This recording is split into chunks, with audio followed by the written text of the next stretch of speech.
If you're looking for the most exciting new vehicles for 2022, do not go to the New York International Auto Show. Go to radpowerbikes.com. Rad Power Bikes' mission really isn't very different than ours. They want to make it easier for lots more people to live life without ever having to deal with the hassle of owning or driving a car. Back in 2005, Mike Radenbaugh was a kid with a 16-mile commute to high school. He dreamed up his first electric bike while tinkering in his parents' garage. Today, Rad Power Bikes is North America's leading electric bike brand, offering affordable e-bikes for every kind of rider. Visit radpowerbikes.com right now and save up to $400 on their 15th anniversary sale. Sale runs through May 8th or as long as supplies last. Again, skip the auto show. Tell your friends and family to skip the auto show too. Go to radpowerbikes.com, celebrating 15 years of moving car-free and helping us win the war on cars.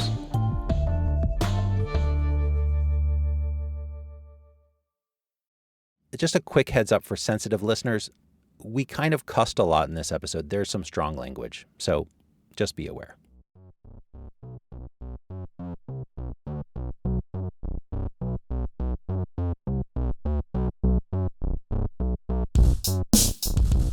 This is The War on Cars. I'm Aaron Napperstack, and with me are my co-hosts, Sarah Goodyear and Doug Gordon. Hey there. Hello. How's it going? You know, it's going. You guys had a big mission this week.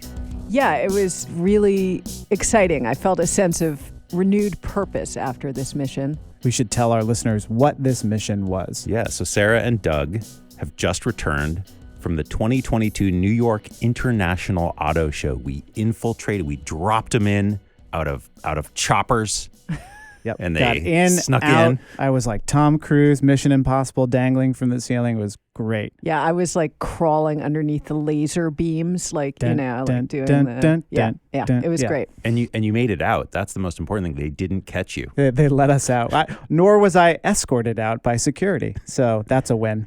Yeah. And all three of us got War on Cars press credentials. I feel like that's the most amazing thing. That shows their overconfidence, actually, that they're willing to give the War on Cars. Or it just shows it's like a robot. You just send an email and they print out. I don't know. Yeah, I'm really actually surprised. We had a lot of conversations before about, will our press credentials show up? And then one by one they did. So, wow. Yeah, and I'm seriously considering framing the actual piece of paper that says International Auto Show, Sarah Goodyear, The War on Cars.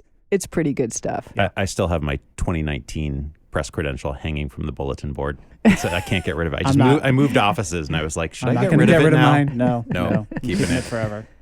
Yeah, so you've been there before, Aaron. I was there. I'm sorry I couldn't make it this year. It's such a weird, interesting event for, especially for us with what we cover.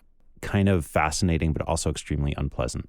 I was a little overwhelmed. It felt like adult Epcot Center, but not in a fun way. It was just strange to me. Yeah.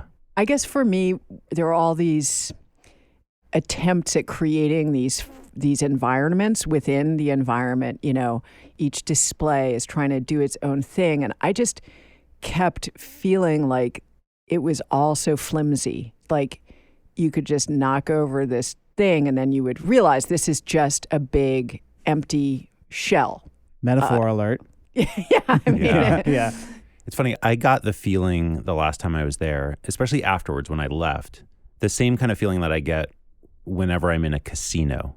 Just this kind of like blitzed out, sort of spacey, a little bit nauseous feeling of just like you've been in this overstimulating environment that is designed to kind of distract and trick you.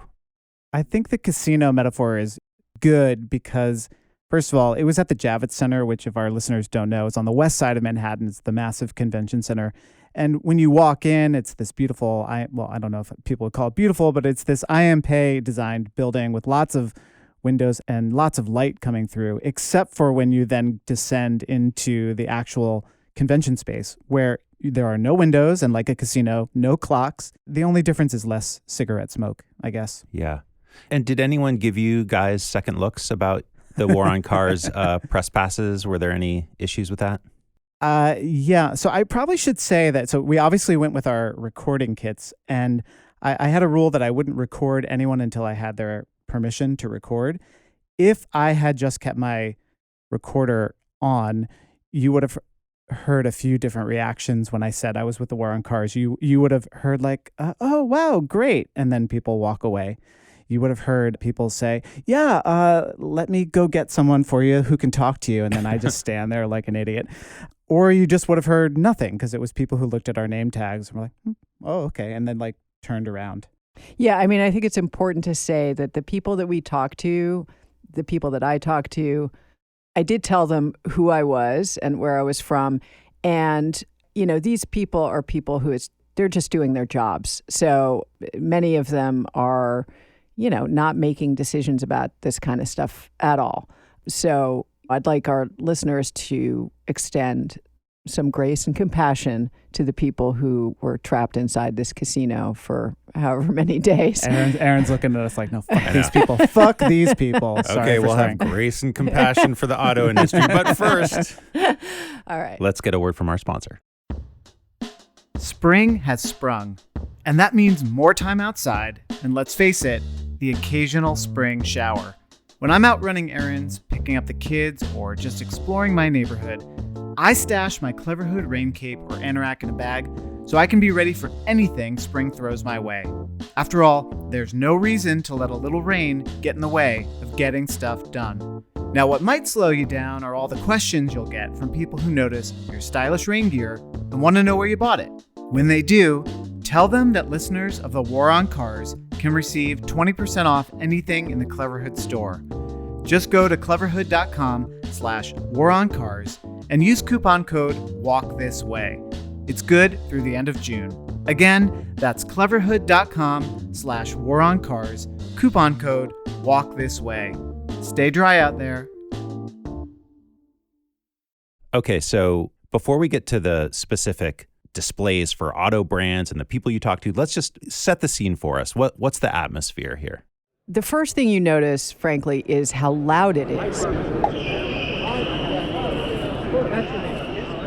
There's tires squealing, there's people talking, it's a very loud environment, which is not surprising because it's cars. It's cars, yeah. I think I had mentioned it felt like an adult Epcot Center. Yeah. The casino comparison. Also, you know, there was a Jeep thrill ride of sorts outside where you could climb up this 45-degree angle and go down with a professional driver.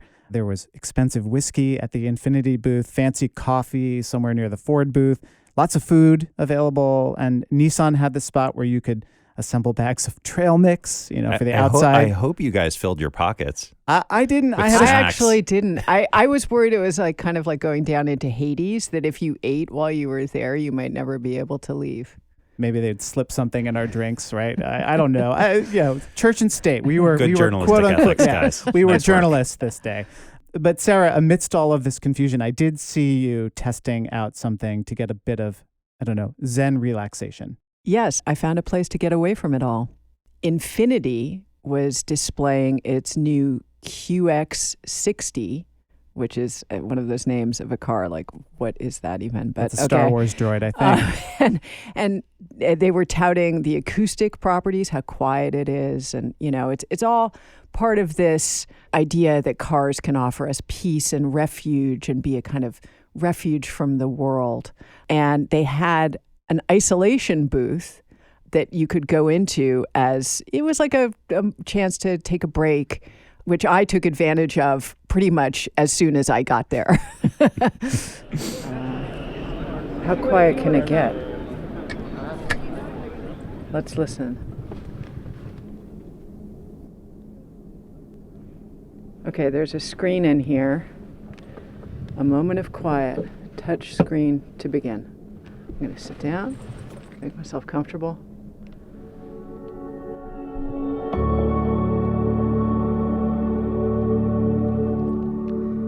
It's a beautiful landscape filled with mist, mountains, flowers.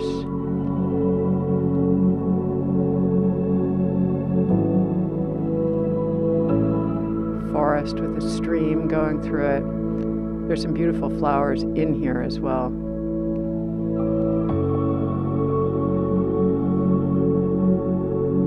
Butterfly. flower. So you guys know my mom produces guided imagery meditation audio programs. Sign Sarah up. Sarah, you could take over the company. This is my audition Bell reel Ruth right here. Napperstack, move over. You're good at this. I'm glad I finally The found Sarah my... Goodyear Meditation Hour, brought to you by Infinity. Yeah, automobiles. So peaceful and quiet. So known for the serenity that they bring to our streets and our lives. But I feel like it's apt that that's where you started, because in a way, this is what they're selling, right? They're selling that interior space. When you have a car in the big, noisy, chaotic, traffic-choked city, the whole advantage of that car is you've essentially annexed this bubble of peaceful space for yourself, regardless of what's happening on the outside. Exactly. So, Sarah, I was still kind of getting the lay of the lands, and then you went over to the smell test at the Nissan booth. Can you explain what that was? Well, there was this really nice person there who said she was a smell meister for Nissan. Or Scentmeister, I guess. The Scentmeister. I mean, this is like old SNL stuff. I'm sorry. I shouldn't have done that. I know. Anyway. And she honestly was the nicest person. I did tell her I was from the War on Cars, and she looked around for someone to appeal to. And then she's like, I think I should ask if I should talk to you.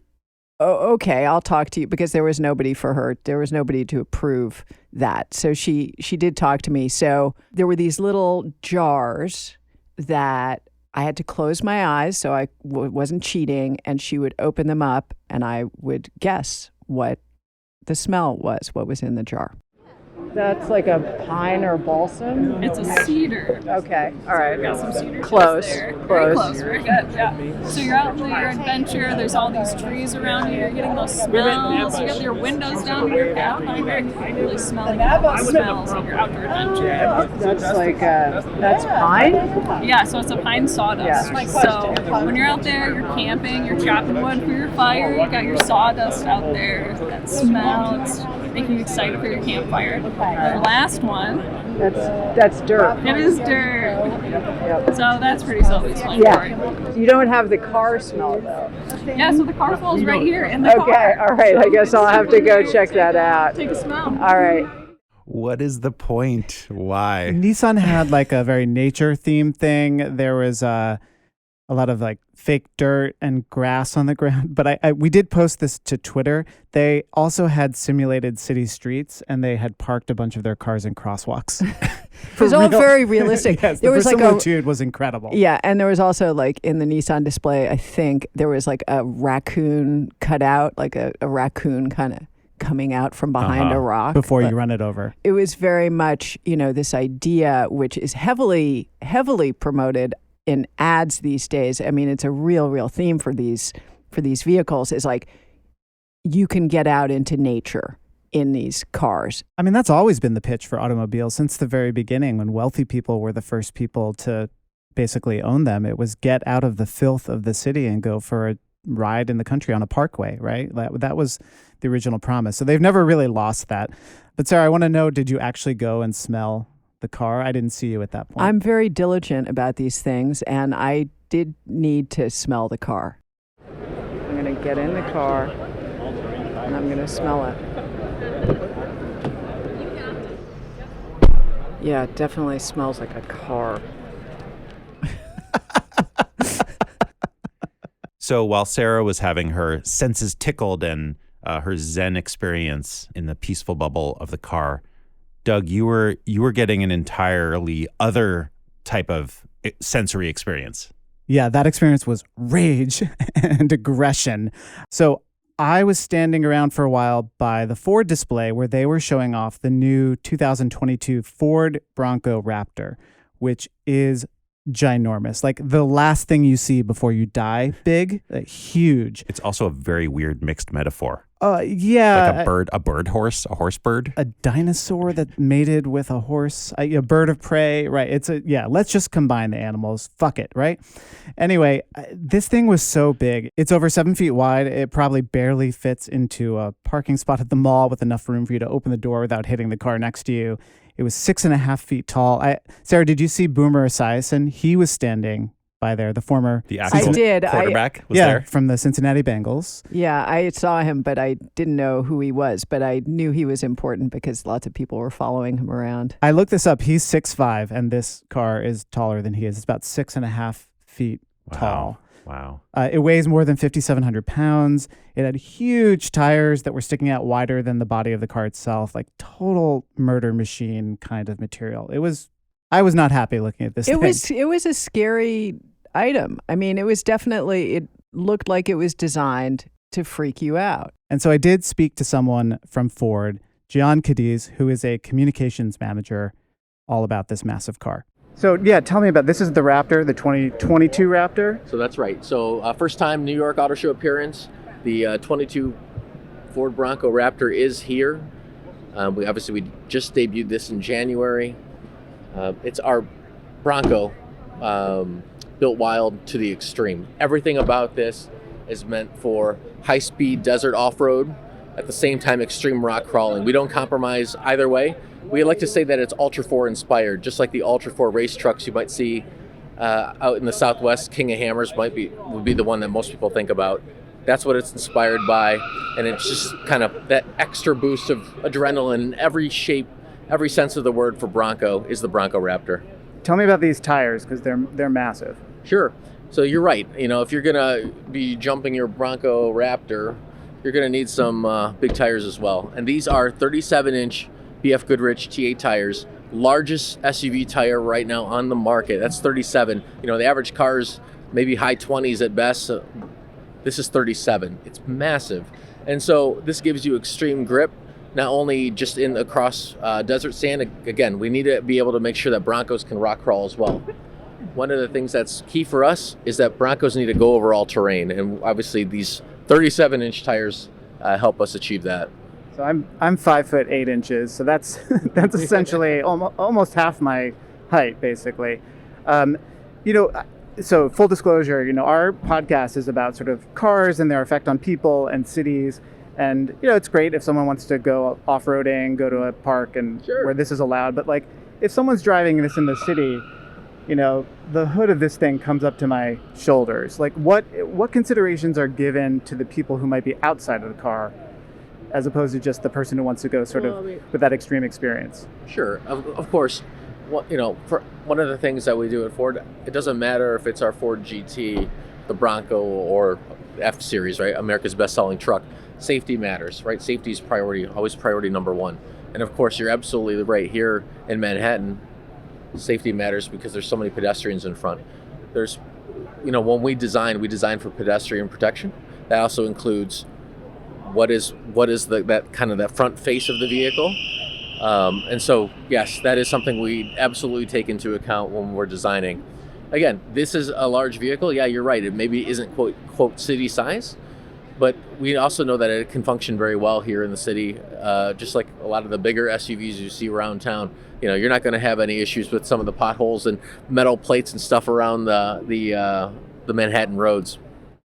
I mean, look, it's actually quite upsetting because these are the vehicles that are going to be on your streets, in your city, in your town, in your suburb, in your shopping mall. There's some small number of people who are going to use their Bronco Raptor to go climbing rocks in Utah or wherever. But this is what people are going to be using to take their kids to soccer and to go pick up groceries at Costco. And these vehicles are so inappropriate. It's such a bad tool for personal transportation. And it's so dangerous to everyone outside of the car. It's really I hate to be, so earnest, but it's just bothers the hell out of me. It's okay to be earnest. It's true. Every now We're and an then. earnest podcast. It's fine. No, but it is, and like even in the name, right? Because the Bronco brand, it obviously is a Bronco. It's the Western thing. It's the kind of freedom of the great outdoors or whatever. But then they felt compelled to add the Raptor concept, which is, it's a killer. A bird of prey. A killer or a is what dinosaur. it is. Yes. Yeah, it's Tyrannosaurus something Rex. that kills things. I was really struck by what he said towards the end, where he said it maybe isn't quote unquote city size, but we also know that it can function very well here in the city just like a lot of the bigger SUVs you see around town. And so I think there's this sort of sense that, oh, our vehicle isn't out of place. It's only just a little bigger than the other cars that are out there, and they all do this. So they're all kind of pointing to the other car companies and saying, yeah, well, they're making big cars, so we're going to make big cars, and the cars just keep getting bigger and bigger and bigger. I thought you did a great job with it, Doug. I mean, these kind of potentially hostile interviews aren't easy to do. And I thought that his response to your question about the people outside the car was really interesting. He said, of course, safety is priority number one, and we design for pedestrian safety in the way that we sort of style the front face of the vehicle, which was a really strange response, I thought. Right. And I asked him about that.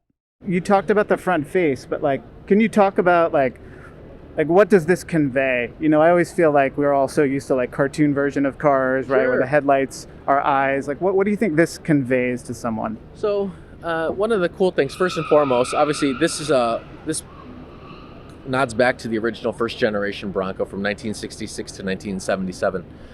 Very classic rectangular shaped grille with two circular lamps. And obviously that's true here today in the 2022 Bronco Raptor. Again, it's very authentic. It's very purposeful. There's nothing here that's, for no other reason other than to help it perform off-road. We've kept it very clean in a very modern way. But what's also cool, and you want to speak about character, this thing is extremely aggressive. It's menacing looking, and it's in your face, 100% in your face. Look at how flat the front of this is, right? The bumper's really not sticking out a whole lot. But at the same time, we've taken the fenders, and we're 9.8 inches wider than the standard Bronco. Talk about shoulder. This thing looks like super capable, super stable, and it needs to be. For high-speed off-road, you need that stability. And it's not just to look beefy. It needs to be beefy for that stability, especially if you're doing jumps. Right. So on the one hand, he's saying we've designed for pedestrian protection, and they have all the camera tech that all these cars have. But at the same time, he's saying, yeah, look at this thing. It's got a totally flat front that if it hit you, would hit you like a battering ram and just knock you over and crush you. It isn't actually designed for pedestrian safety in the physical shape of the car at all. In fact, it's designed to look as threatening and awful as possible. But, when he says it looks menacing, I guess you could spin that as pedestrian safety because you see it coming and I'd better scurry out of the way because that thing is going to kill me. So maybe, truth in advertising, right? Yeah, one way to save the pedestrians is to just scare them away so they don't want to be outside around your car. Yeah, that could work. When Gian says they're trying to nod back to the original first generation of Bronco, I don't know about you guys, but my association with the Ford Bronco is 1994, O.J. Simpson in a white Ford Bronco trying to escape the murder of his wife on live TV in front of millions of people.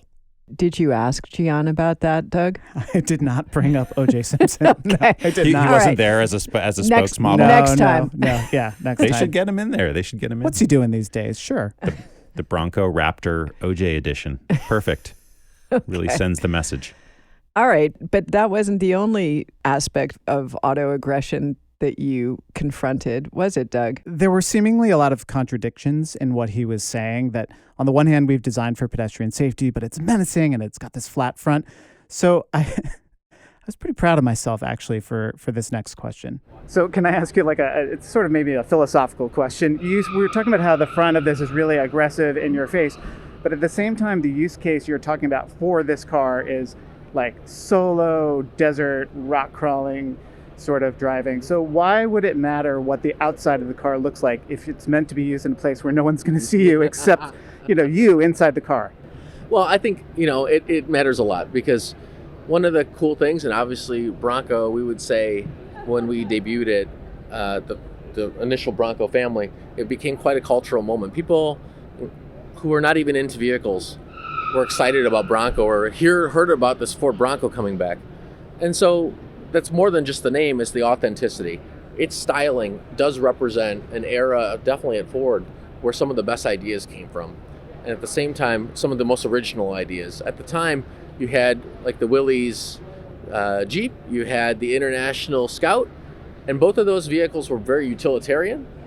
When Ford Bronco came out in '66, utilitarian and it can go off-road, but it did it comfortably and at a speed that was quicker than its competitors, almost like the reverse of the Mustang for the off-road back in '66. And again, that kind of resonates today, where high-speed off-road, our aesthetic is original and true to form, just like it was in '66, and people like that. It's very honest in style.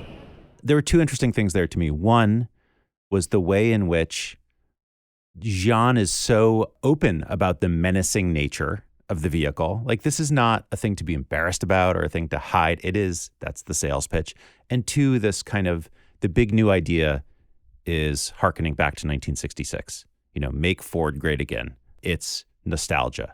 Part of the weird thing, and Sarah, you might have had this experience too, I felt a little nervous talking to these guys because there's an urge, I think, for advocates to probably want to go to this and be like, fuck you guys, you're killing the planet, quit your jobs. But these guys are not going to be like, you've really made me think today. I'm going to, quit my job and go volunteer at like a charity. They're not going to do that.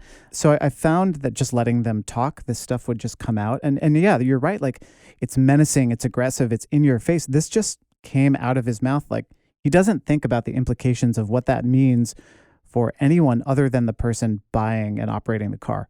Speaking of advocates, advocates for safer streets have really been focused on a particular car, the Dodge Charger, and you went and talked to the people who were showing off the Dodge Charger, right, Doug? Yeah, I spoke with a product manager for Charger named Justin Chizek.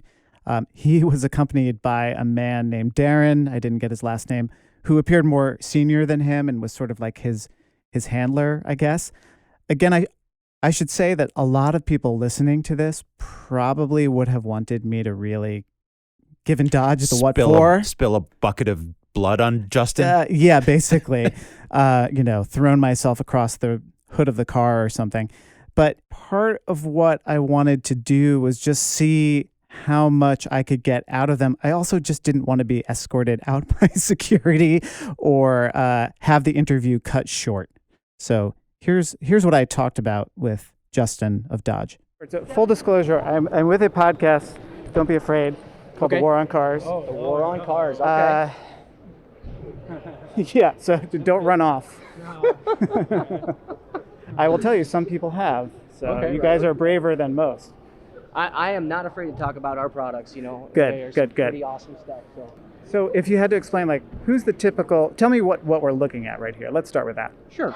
So the vehicle in front of us is our Challenger Scat Pack Hemi Orange, which is a new, what we call buzz model, right?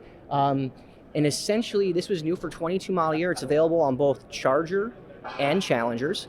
And not just Scat Pack trims, you can actually get this package on GT rear wheel drive as well. So essentially what you're looking at here is a appearance package. It's called Hemi Orange because of all the orange accents that are on it. And that Hemi Orange kind of goes back to how we paint our engine blocks, the Hemi blocks orange, right? So we've taken those orange accents and we've added them to the exterior of the car in a couple ways.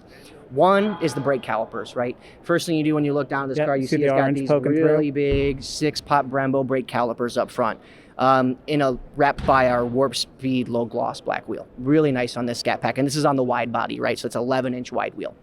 Then a little bit more orange, you get it on the 392 badge, which comes on the fender, and also the grill badge. Now, I don't know about you, but I look at this grill badge and I say, man, does that make a statement or what? All right, so what kind of statement do you think that it makes? I'm here to rule the road. Yeah, so it's a little long. Justin's going on about the features of the car, but boom, I'm here to rule the road. Doug, I love how you keep telling them how brave they are because, like, you were the brave one here. I was nervous as hell. I was so nervous. Yeah. But also, it's like, you must think you're really scary. I mean, these guys are terrified of me. Yes, 5'8" Jewish Doug Gordon, the most threatening person at the auto show. Well, but yeah. I mean, look, what we're thinking that they're going to be scared of is the name of our podcast, The War on Cars. Because why do we think that? Because people in their camp spend a lot of time saying how scared they are of the war on cars, right? And that's why the name of the podcast is The War on Cars. So I guess maybe they're not quite so scared as they say they are. Isn't it interesting? Like, so you're asking this guy about the car, and the stuff that he's talking about, it's just kind of gibberish. It really is like, the orange Brembo brake calipers. Like, the Scat Pack. It's got its whole own language to it. I think the Scat Pack is like if you're worried you have colon cancer, you can send that little sample to your doctor and they send it to a lab. I'm not sure. But seriously, it's not even the first thing he goes to isn't even anything about performance or, it's just about the way it looks. It's about all these arcane details of the styling and the sort of accessories. I guess those things are probably really important to the average auto show attendee. They're not important to us. I don't give a shit what the car looks like, whether it's orange, pink, black. I just don't care. I don't care about the brake calipers. It's a nice looking car. I mean, as a work of art, as a work of engineering, it's a beautiful looking car. But obviously that's not what I was there to elicit from him. I was there to kind of find out what he meant by rule the road. You're here to rule the road. But okay, so I'm with the War on Cars, and I take a different perspective, which is that I am here to be one of many people who is on the road sharing it. Okay. So, how do we justify or reconcile our two positions? Oh man, that's a tough This is one. I went right to the philosophical very fast. With a heavy one. Yeah. So let me just understand. So I know your position. You're saying that we all rule we should all be on the road and share it. Is that what you're saying? Well, okay, so when you I just want say, to make sure I'm not speaking out of context. oh no, and I appreciate you playing along. So the Dodge position is you rule the road, right? You're out there to make a statement, right? We are America's kind of performance brand, right? And so we're going to play to those strengths. Now, you look at these cars and they do make a bold statement, right? That's the reason why we won Kelly Bluebook's Exterior Styling Award this year, right? Yeah. And myriad of other awards in previous years. It's because these cars do make a statement, right? And they do draw attention on the road. I'll tell you, every time I drive one, I'm always getting people looking at me or trying to race me, even though I'm just trying to go out for a cruise, right? Is that drivers of other That's just saying Dodge drivers or of other cars? I mean, or any other car, really, pretty much. I'm not just taking Mustang or Camaro owners. I'm just telling you in general. Even a guy in a Honda Civic might pull up and thinks he wants to. I'm probably not going to beat you in that. Yeah. But anyhow, I guess that's kind of just what a Dodge stands for, right? We're an iconic muscle car company, right? Yeah. That's who we are at this point. So, okay. I just have to say this as the only female human in the room. This is a guy problem. This thing is, so this idea that you roll up to the stoplight and that having another guy want to fight you basically just because of how you look is what you're trying for, that seems to be at the core of what he's saying, right? That this car is a masculine challenge. It's a way for men to challenge each other to a fight, to a duel. If you go and Google Dodge Charger crash or any one of their muscle car brands and just go look for images of crashes, there are wrecked Dodge muscle cars all over the place. There was recently that one in Las Vegas where someone apparently was racing a Dodge. It might have been a Challenger, might have been a Charger, I'm not sure, but it was definitely a Dodge, and killed an entire family, essentially. Kids, uncles, parents.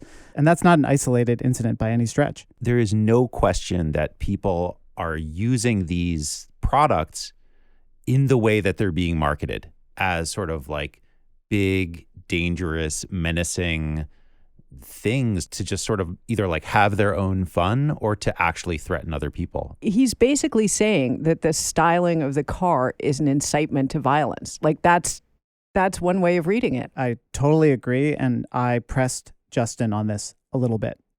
Do you see sometimes that the way cars are marketed leads to the way they are used?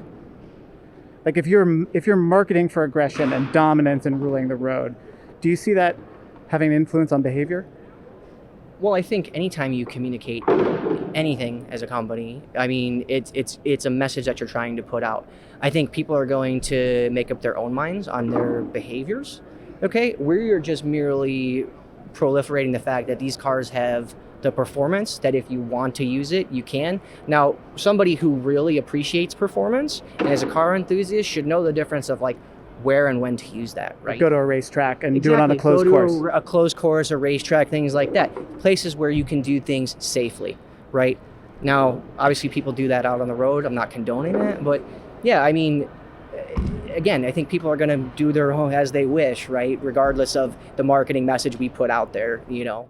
I mean, it's so cynical because the marketing message they put out there is people driving these muscle cars in cities in a really dangerous way, and they lean into it, and that's their message. He even said that when he is at a light, people will pull up to him and want to race him. Now, I'm not saying that he then takes them up on that challenge, but he's basically saying that when you're out there, like Sarah said, it's like an incitement to go do your guy things, right? And it's not good. Right. And then he has the nerve to say that he's not condoning it. He just condoned it 2 seconds earlier. I rule the road. Yeah. And he's saying that he's responsible for everything about this brand and the message that it sends. Well, dude, like, you know, I don't know how you sleep at night, but this is the message it sends. You said it. You know it. I just have no patience for the Dodge guy. Sorry. No compassion for the Dodge guy. So I had mentioned his handler earlier. At this point, you could kind of tell maybe that the interview was not going in a direction that they thought it was going to go in. I don't know what they thought when I told them I was with the War on Cars, but his handler broke in. It's a safe driving school right for that. Oh, yeah, I forgot about that. Yeah, tell me about that. Yeah, so Darren brings up a good point. So the other thing that actually we offer our customers, we're not just talking like, okay, you can go get 800 horsepower. But anytime you buy an SRT product, we actually give those customers the opportunity to go to the Radford Racing School. Where is that? Which is out in Utah, to show them how to actually properly handle 800 horsepower or 717 or 797, right? Any SRT product, that's part of the package, right, when you buy that car. So we're not being irresponsible by any means with those customers. I don't think so, by offering them that opportunity, right? Right. Well, I mean, if anything, that's like training to ride a horse or training to shoot a gun, like all of that kind of stuff, things, right? Yeah. But I mean, if I buy one of these at a showroom on Long Island, I'm unlikely to fly out to Utah to take this course, right? Like you offer the course, but like, is it something that comes with the price of the car, or like I have to pay extra for that? No, it's included in. Oh, it's included. It's included. Yeah. Now, obviously, your airfare and stuff is your own prerogative, right? But I mean, yeah, it's included as part of the car when you buy an SRT. Yeah. I mean, he's saying like they need to fly you out to Utah to take a special course to learn how to handle an 800 horsepower vehicle of this type, which is true. It's like not a normal car. You know, it's got rear wheel drive and all these like differential features that make tires spin at different speeds potentially. These are incredibly dangerous vehicles. And what Justin, I think, is doing fundamentally is making the case for banning them from cities. Like these do not belong in the hands of just sort of normal, untrained drivers on public city streets, period.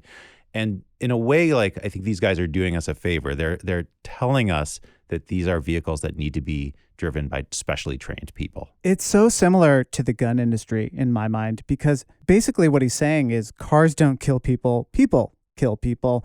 And he's saying like, yeah, we sell you this thing that you're totally not able to use if you're just a regular person. And if you want, you can fly out to Utah from wherever you bought your car and take this complimentary course in the same way that I guess you could take AR-15 training at your local shooting range. But how many people are doing that?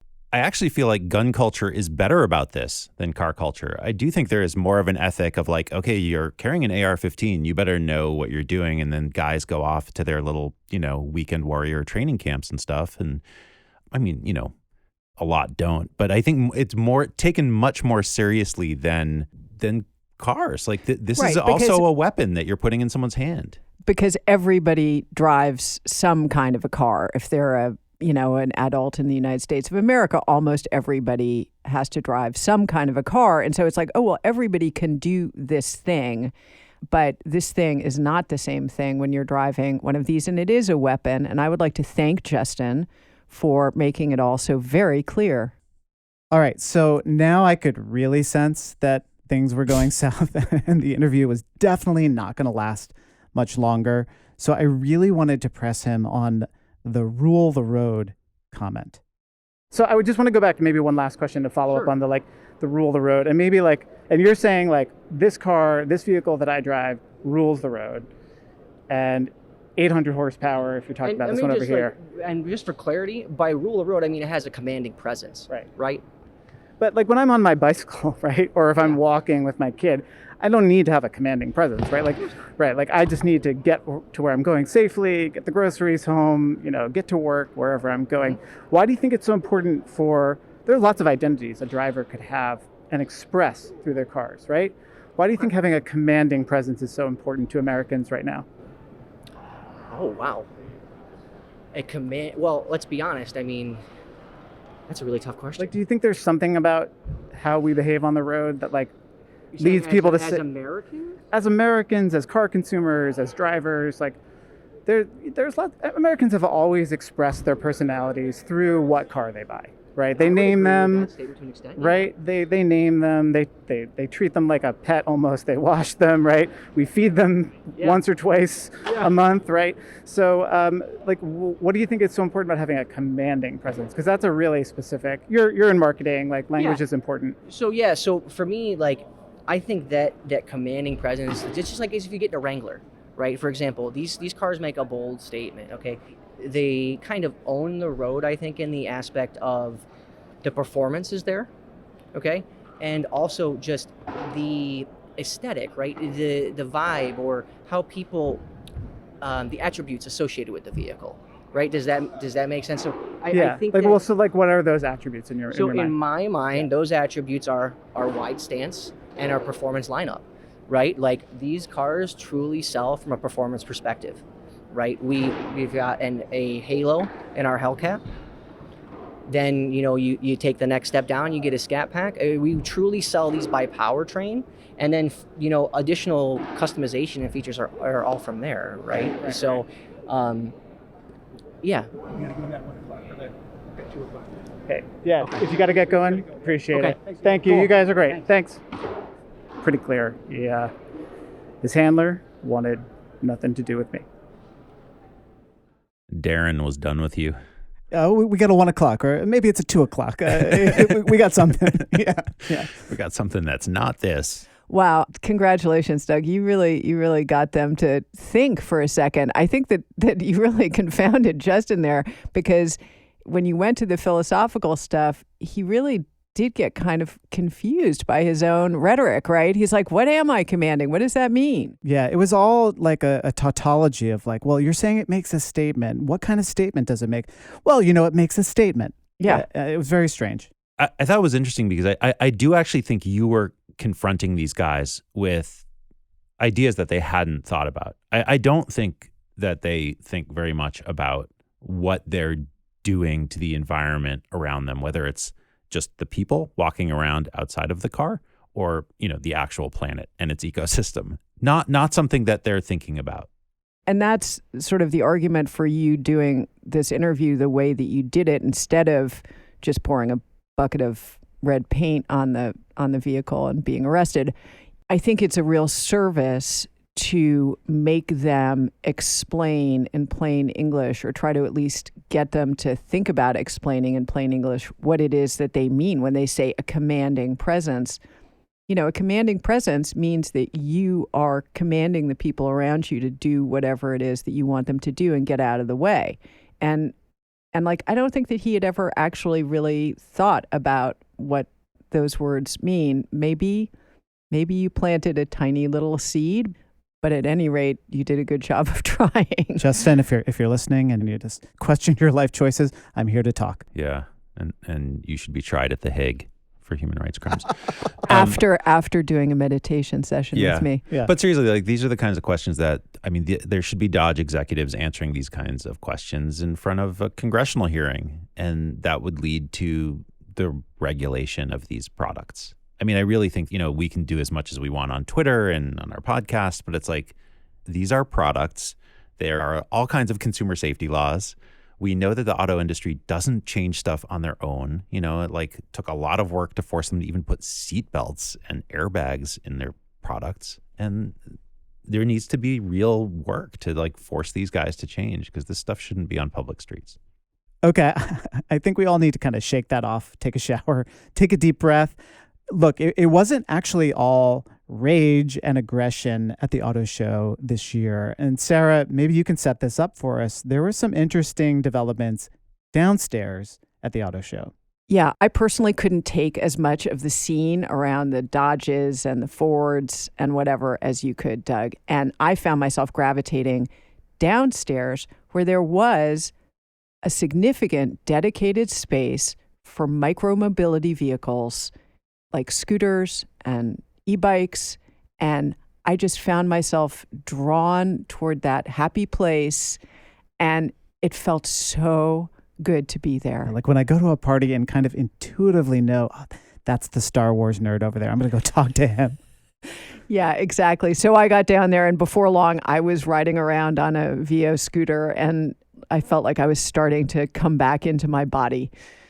Right. So this was the first year, actually, that the auto show had its own dedicated space for micromobility companies, which feels like a really big development. There have been scooters that have played parts before, and you do see bikes on top of some cars upstairs. They love putting the bikes on top of the cars. Yeah, absolutely, for all those, camping trips or whatever.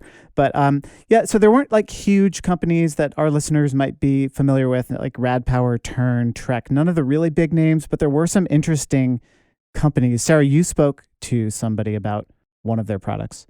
So I talked to Mindy Stumpf from Flyer, which is a bike company that's a part of the Radio Flyer family that makes the wagons and the sleds and everything. And she talked about how they're trying to present an alternative to the toxic stuff you see upstairs at the auto show.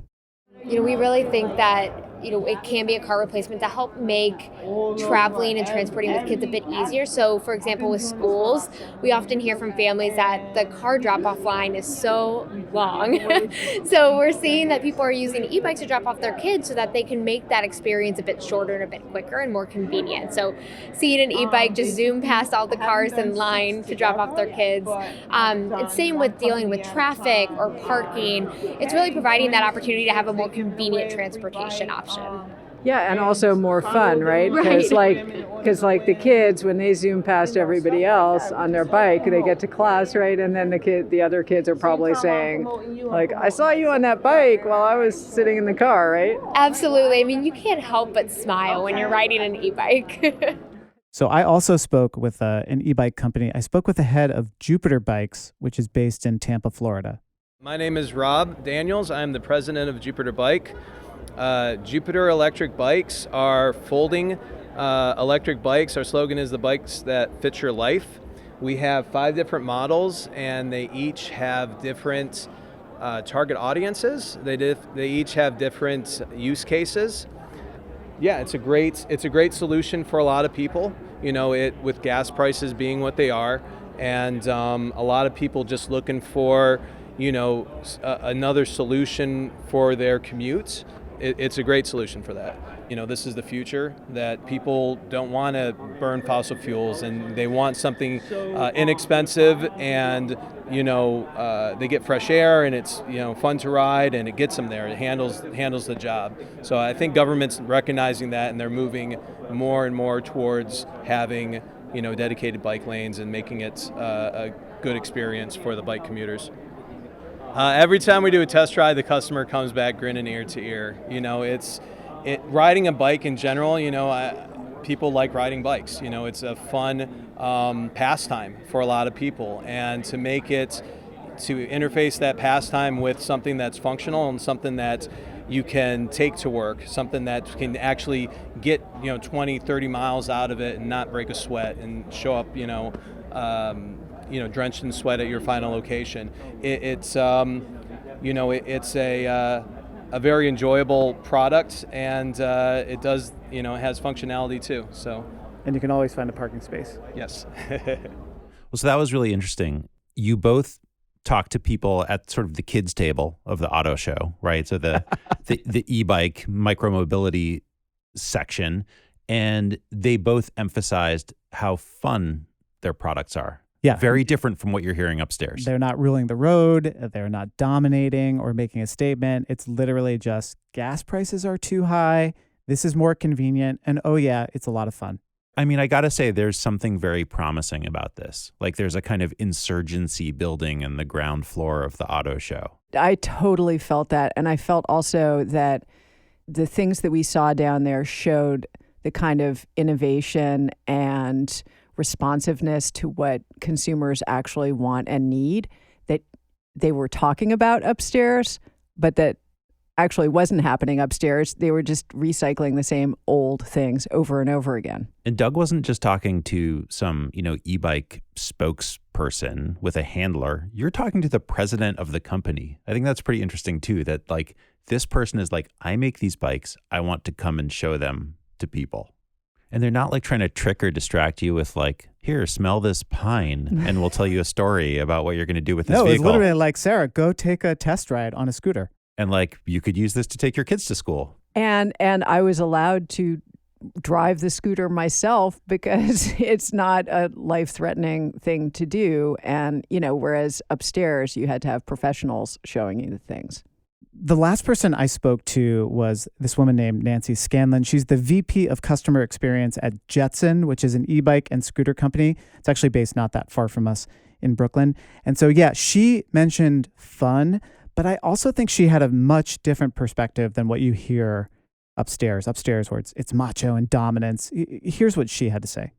Jetson is a super fun, awesome company. What I love most about it is that the values of everyone in the company are to be really humble and to be customer first. So my role is within the customer care team. So I want to make sure that every single person who purchases our products is able to use them safely, but also to have a ton of fun. I mean, that's just such a contrast to the shtick that you're hearing upstairs from the auto guys. Right. Fun, humility. Yeah, instead of commanding and terrifying people, you care about them. The really cool thing about Nancy, and we spoke for a little bit, is that she used to work in the auto industry.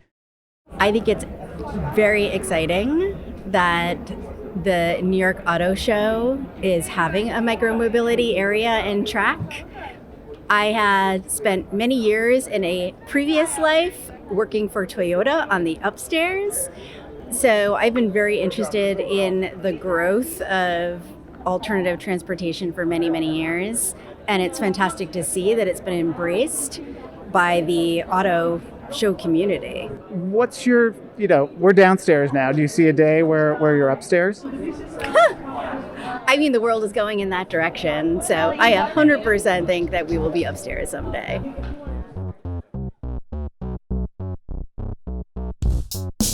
Well, that's it for this episode of The War on Cars. Doug and Sarah, glad you guys made it out of the New York International Auto Show in one piece. I'm just glad we didn't have to use our Patreon dollars to bail me out of jail somewhere. And I do hope that they'll let us go back next year because I'm interested to see the growth of that micromobility area and how it might start percolating up to the higher floor. Just so long as the person and or robot who issues press credentials doesn't look at our name too closely. Remember, if you want to support The War on Cars, go to thewarancars.org, click support us, and join today. Starting at just $3 per month, you'll get access to exclusive bonus content and other treats and rewards. Thank you to everyone who has signed up to support us. A special mention to our top Patreon sponsors, Charlie G. of Human Powered Law in Portland, Oregon, the Law Office of Vaccaro and White in New York City, Virginia Baker, James Doyle, and Martin Mignot. We also want to thank the good folks at Cleverhood. They make the best rain gear for walking and cycling. If you want 20% off your purchase of a rain cape, an anorak, or anything in the Cleverhood store, go to cleverhood.com/waroncars to learn more. And thanks to our friends at Rad Power Bikes. To learn more about how Rad Power Bikes can replace car trips in your life and help you have more fun in the process, go to radpowerbikes.com. This episode was recorded by Josh Wilcox at the Brooklyn Podcasting Studio. It was edited by Ali Lemer. Our music is by Nathaniel Goodyear. Our logo is by Danny Finkel of Crucial D Designs.